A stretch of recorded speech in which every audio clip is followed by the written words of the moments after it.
오늘 본문 말씀은 레위기 20장 1절부터 5절까지의 말씀입니다.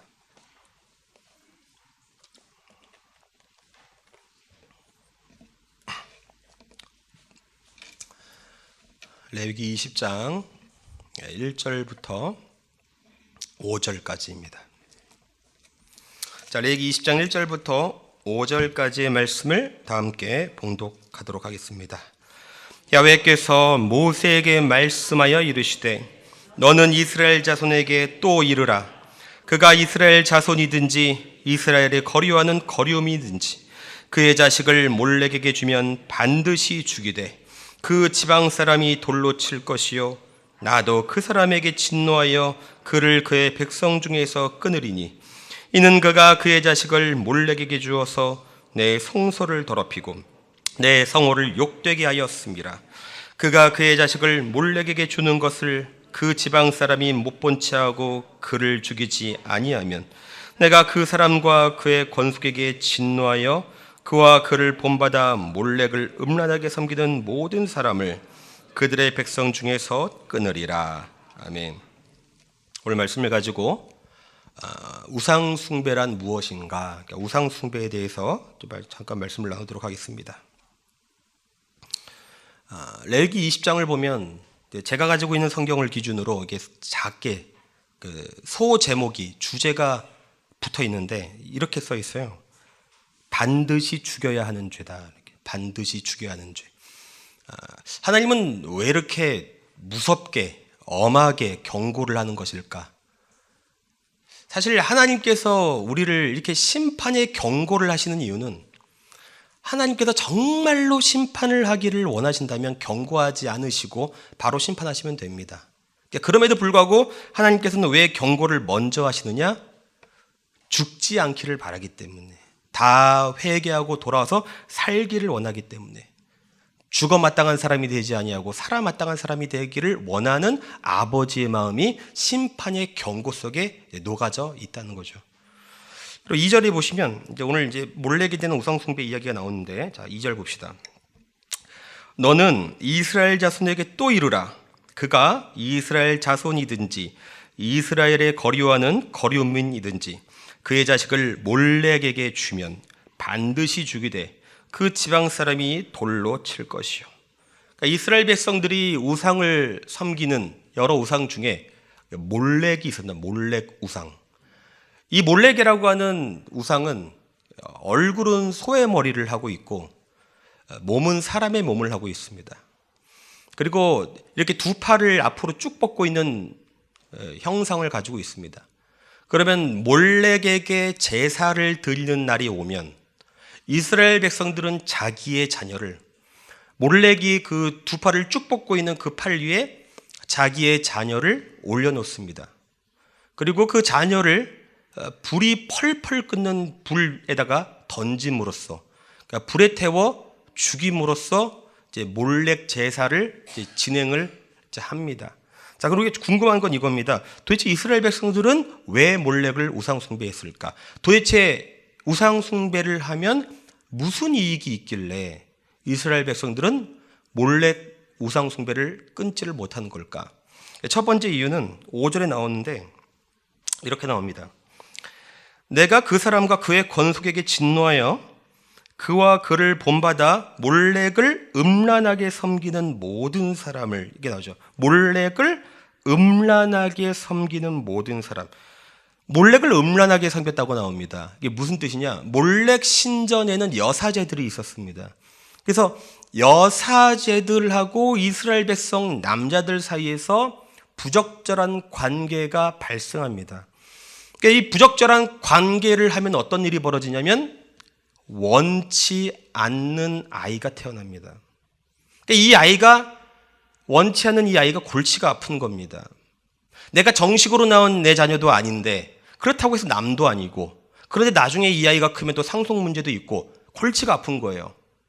그러니까 이 골치 아픈 아이들을 처리하는 방법이 뭐냐? 몰렉 우상에게 바침으로써. 그래서 그 뜨거운 불 속에 이 아이를 집어넣고 제사를 드리며 이 아이를 죽임으로써 그렇게 이 아이들을 처리한 겁니다. 그러니까 성적 쾌락은 추구하고 싶고, 그러니까 이 골치 아픈 나이는 처리해야 되니까, 그래서 이들은 몰래 우상을 이제 섬깁니다. 그러니까 첫 번째 몰래 우상을 섬기는 첫 번째 이유는 뭐냐? 자기의 쾌락 때문이다. 자기의 쾌락 때문이다. 첫 번째 이유는 쾌락 때문이다. 자, 두 번째 이유가 있습니다. 또 두 번째 이유는 뭐냐면, 이스라엘 백성들은 자기가 정식적으로 나온 자녀도 몰렉에게 제물로 바쳤습니다. 그럼 왜 이스라엘 백성들은 자기의 정식적인 자녀조차도 우상 숭배의 제물로 바쳤는가? 그 이유는 한 가지예요. 딱 한 가지입니다. 그 한 자녀만 희생하면 나머지 가족들은 다 잘 될 수 있다는 거예요. 저 자녀만 희생하면 나머지 자녀들은 다 성공한다는 거예요. 내 남편의 사업도 번창하고 우리의 가정 운수대통하고 이 믿음이 있으니까 저 자녀 한 사람만, 저 자녀 하나만 희생하면 자기의 욕심을 채우며 살 수 있다는 믿음이 있기 때문에 우상 숭배를 한 겁니다. 그러니까 몰렉을 섬기는 첫 번째 이유는 쾌락 때문이요. 몰렉을 섬기는 두 번째 이유는 뭐예요? 자기의 욕심 때문이에요. 복받고 살고 싶은 자기의 욕심 때문에. 그래서 이제 그렇게 바쳐진 자녀들은 성경에 보면 흰놈의 골짜기라는 데가 나와요. 그 흰놈의 골짜기에서 그 어린 영혼들의 시체를 소각합니다. 그래서 흰놈의 골짜기에서는 항상 불과 연기가 피어오릅니다.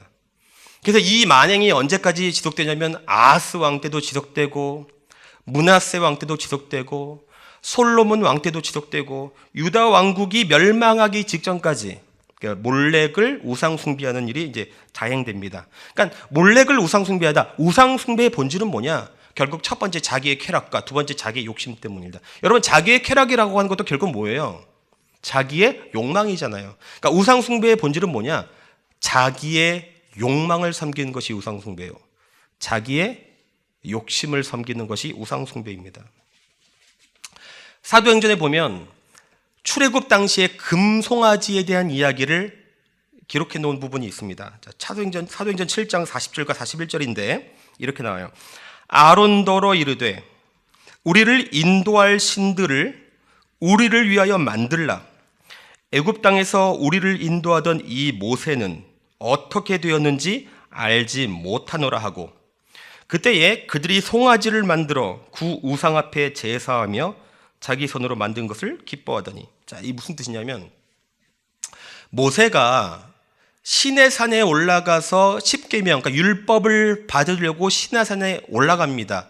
장기간 동안 모세가 자리를 비웁니다. 그러니까 모세가 오랜 시간 동안 자리를 비우니까 무슨 일이 벌어지냐면 하나님을 향한 예배가 멈춰져요.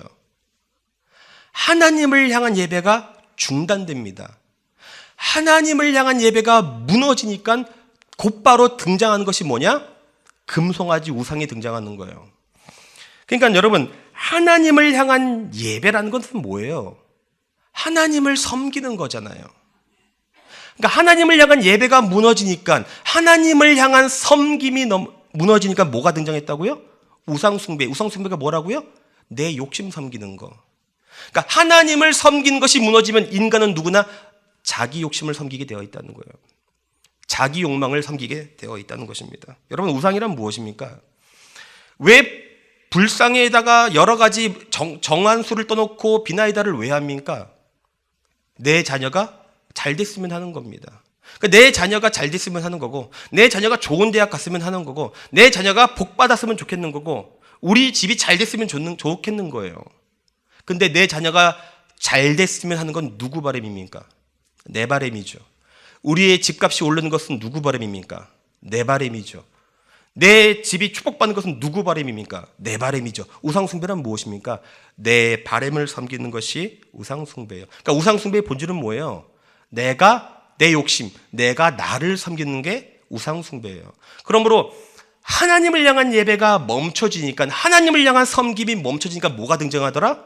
내가 나를 섬기는 것이, 내 욕망을 섬기는 것이, 내 욕심을 섬기는 것이 등장하게 되더라. 그러므로 우리 신앙생활이란 뭐냐?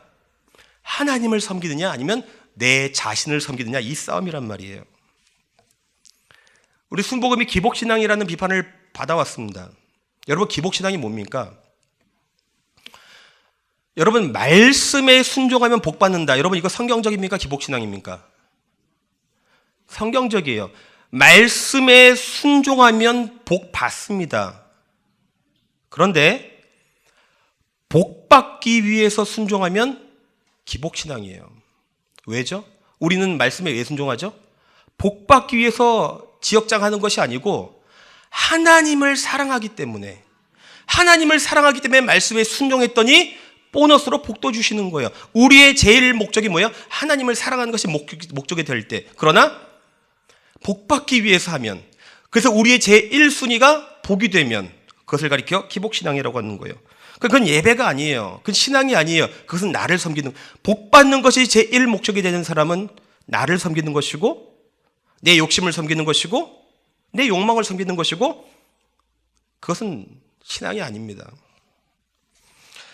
하나님께서 왜 그토록 우상숭배를 싫어하셨느냐? 우상숭배는 한 가지 특징이 있어요. 우상숭배적 신앙을 가진 사람은 한 가지 특징이 있습니다. 그게 뭐냐? 관계를 다 파괴해요. 몰렉에게 자기의 자녀를 드림으로써 어떤 일이 벌어지죠? 자녀와의 관계가 파괴되잖아요. 이스라엘 백성들이 금송아지를 드림으로써 어떤 일이 벌어지죠? 하나님과의 관계가 파괴되어지잖아요. 그러니까 우상숭배의 가장 큰 특징은 뭐냐? 우상숭배적 신앙의 가장 큰 특징은 뭐냐? 관계를 파괴한다는 데 있습니다. 여러분, 하나님께서 다윗을 두고 이렇게 말씀하십니다. 내 마음에 합한 자다. 여러분, 왜 하나님께서는 다윗을 마음에 합한 자라고 한 거죠? 다윗은 관계를 생명같이 여기거든요. 다윗은 관계를 파괴하지 않아요. 다윗은 관계를 생명같이 여겨요. 다윗은 사울왕을 2번이나 죽일 기회가 있었단 말이에요. 그러나 죽이지 않습니다. 뭐라고 하면서 죽이지 않느냐면, 하나님께서 기름 부어 세운 자를 내가 죽일 수 없다. 하나님과의, 다윗과의 관계를 생명같이 여기잖아요. 다윗이 블레셋 땅으로 망명을 갔을 때에 이스라엘 백성들하고 전투를 안 하려고 합니다. 왜 안 하려고 합니까? 이스라엘과의 관계를 생명같이 여기는 거예요. 다윗은 항상 관계를 생명같이 여깁니다. 다윗이 아말렉과의 전투에서 많은 전리품들을, 돈을 벌죠. 이 돈을 어떻게 쓴 줄 아십니까? 장로들에게 다 나누어 줍니다. 그러니까 돈을 뭘 위해서 쓰는 거예요? 관계를 돈독해 하기 위해서 돈을 쓰잖아요. 그러니까 다윗의 특징은 뭡니까? 관계를 생명같이 여긴다는 거예요. 그러므로 하나님께서 다윗을 가리켜 내 마음에 합한 자다. 근데 우상숭배의 특징은 뭐예요? 관계를 다 파괴한단 말이에요. 내 생각을 이루기 위해서, 내 뜻을 이루기 위해서 봉사하면서 어찌됐건 내 욕심대로 하려고 관계가 다 무너지는 것, 그게 우상숭배적 신앙이 된다. 다윗의 셋째 아들 중에 압살롬이라고 있습니다. 이 압살롬은 무슨 일을 하냐면 관계를 파괴하면서까지 자기의 욕심을 차리는 것이 힘이라고 생각한 사람이에요. 그래서 아버지를 향한 그 민심을 자기에게 돌리려고 무진 애를 씁니다. 이게 무슨 뜻입니까? 아버지와의 관계가 파괴되었음을 보여주잖아요. 아버지의 후궁들과 공개적으로 대놓고 간음을 하잖아요. 이게 뭐예요? 압살롬은 아버지와의 관계가 파괴되었음을 자꾸만 보이는 거예요. 관계를 파괴하면서까지 내 뜻을 이루고 내 생각을 이루고 내 욕심을 이루는 그것이 압살롬은 힘이라고 생각했던 거예요. 그런데 하나님께서 관계를 파괴하는 것을 싫어했다는 것을 압살롬은 몰랐죠. 압살롬은 어떻게 됩니까? 망하잖아요, 결국. 여러분, 우리는 분명히 해야 됩니다. 하나님을 섬기는 자들입니까? 아니면 내 욕심을 섬기는 자들입니까? 제가 몇 번 말씀드린 내용인데, 이스라엘 백성들이 금송아지를 만들고 나자 하나님께서 진노하셔서 내가 이 백성을 진멸하리라 말씀하십니다. 그때 모세가 등장해서 하나님 주의 생명책에서 내 이름을 지어도 좋으니 이 백성들을 용서하여 주옵소서. 그때에 하나님께서 모세의 기도를 받아들이시고 백성을 멸하지 않기로 말씀하십니다. 그리고 하나님께서 너희를 가나안 땅에 들여다 보내는 것은 약속이니까 약속대로 너희를 가나안 땅에 들여보내 주겠다, 이렇게 말씀하십니다. 그런데 한 문장을 더 말씀하십니다. 뭐라고 말씀하시냐? 출애굽기 33장에 너희를 젖과 꿀이 흐르는 땅에 이르게 하려니와 나는 너희와 함께 올라가지 아니하리라 말씀하십니다. 하나님께서 그래 너희가 원하는 거 다 들어주겠다. 너희가 원하는 가나안 땅 너희에게 주겠다. 그 땅의 소산물도 너희에게 주겠다. 그런데 나는 너희와 함께 가지 않을 것이다. 여러분, 하나님께서 함께하지 않아도 가나안 땅이 축복의 땅입니까? 하나님께서 함께하지 않은 가나안 땅이 진정 축복의 땅입니까? 하나님이 함께하지 아니하시는 재물이 축복입니까? 하나님이 함께하지 않는 형통이 축복입니까? 내 자녀가 교회를 다니지 않냐고 예수를 잘 믿지 않는데 잘 되는 것이 축복입니까? 여러분, 진정한 축복은 하나님과 동행하는 데 있다는 것을 아셔야 돼요. 여러분, 예수 바로 믿어야 됩니다. 다른 사람이 나를 봤을 때 우리의 신앙은 건강해 보일지 모릅니다. 멀쩡해 보일지 모릅니다. 그러나 우리의 저 깊은 내면의 속까지 들여다보시는 하나님 앞에서 만일 내 속 전부 있는 것을 다 들여다볼 때, 펼쳐볼 때 하나님께서 그 신앙을 볼 때 정말 내 신앙 건강하다고 말할 수 있는 사람이 여기에 몇이나 되겠습니까?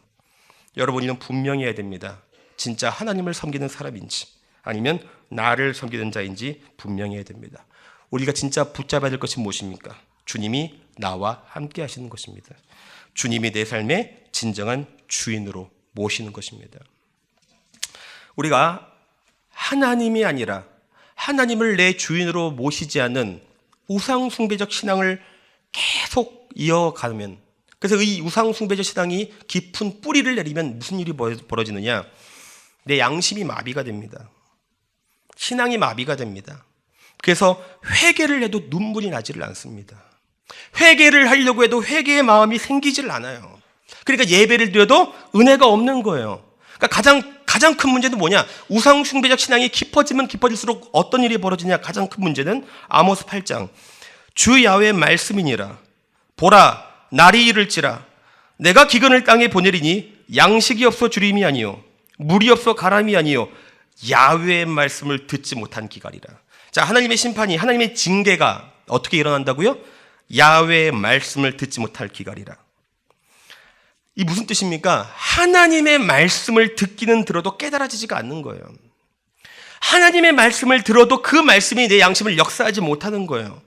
하나님의 말씀을 들어도 그 말씀이 내 마음 가운데 레마로 임하지 않고, 그러니까 말씀이 내 마음에 중심이 되지 않는 거예요. 이게 무슨 뜻입니까? 그 사람은 지금 하나님과 함께하지 않는다는 거죠. 이런 상황 가운데 우리가 형통하다면 그것은 축복이 아니라 하나님의 징계입니다. 그러나 여러분, 성경을 보면 하나님께서 왜 자꾸만 심판을 경고하시느냐? 아까도 말씀드렸지만 하나님께서 진짜 심판하기 원하신다면 경고하지 않고 바로 하시면 됩니다. 그럼에도 불구하고 심판을 말씀하신 이유는 뭐예요? 회개하고 돌아오기를 원하기 때문이에요. 하나님의 심판의 경고는 사실은 사랑의 고백이에요. 내가 너를 사랑한다. 내가 너와 교제하고 싶다. 그러나 너와 나 사이에 죄가 가로막고 있다. 그러니 회개하고 돌아와라. 하나님의 심판의 경고는 뭐예요? 사랑의 고백이요, 사랑의 초청입니다. 도마가 예수님의 부활을 완강하게 거부할 때가 있었습니다. 나는 못 믿겠다. 내 눈으로 보기 전까지는 못 믿겠다. 도마가 예수님께서 부활하셨지만 부활을 거부합니다. 그런데 흥미로운 것은 도마가 예수님의 부활을 거부했지만 예수님은 그럼에도 불구하고 또 도마를 찾아가셨다는 거예요. 우리가 여기서 알 수 있는 것은 뭐냐?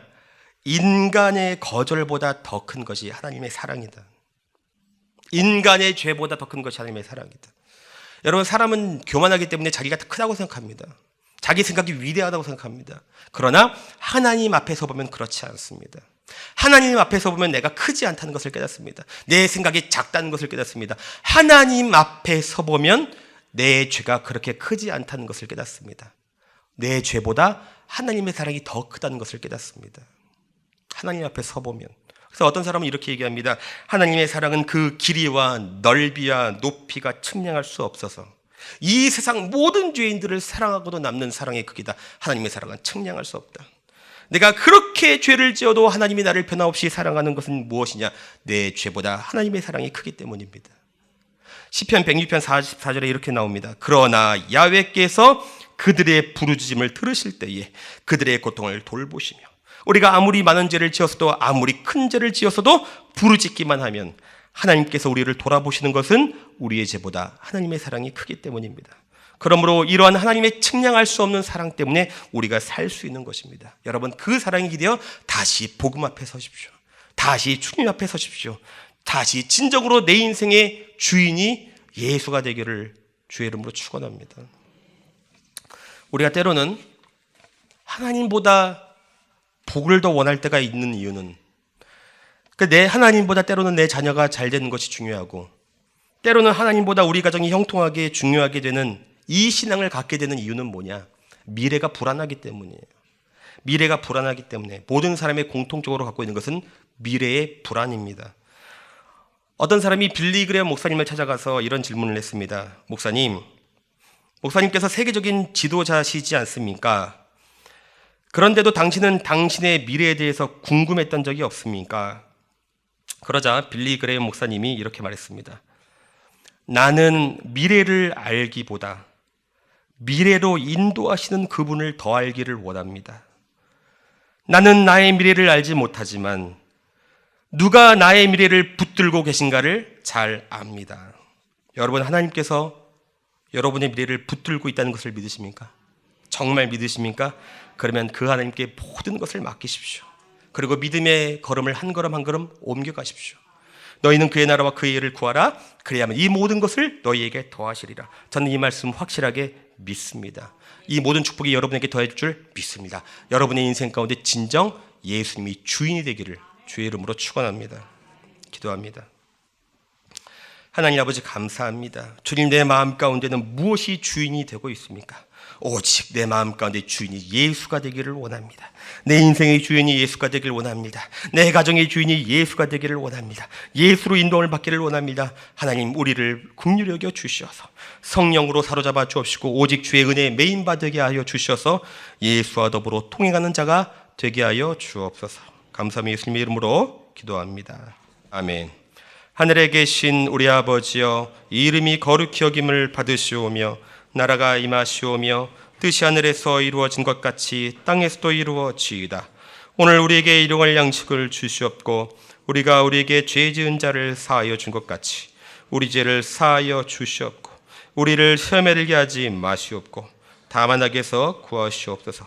나라와 권세와 영광이 아버지께 영원히 싸움나이다. 아멘.